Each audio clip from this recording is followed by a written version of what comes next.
Mairekreklamo iti kalsada nga abot-abot apaset iti barangay Buyon iti iliti Bacarra Ilocos Norte. Daytoy ket kalpasan daytoy iti pakapamindo agon daway nga adda dagiti delivery truck ang maipakpakbo iti kargada.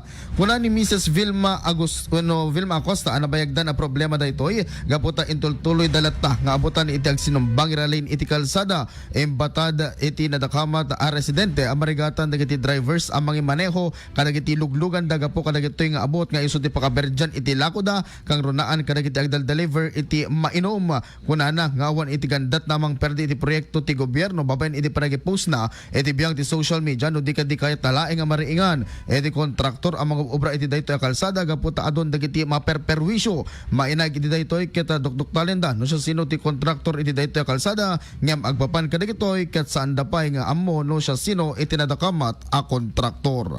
Damag na adaw manipod Bacarra Ilocos Norte para ti barangayan portion iti 99.5 IFM Lawag, Idol Lawrence Corpus Martinez.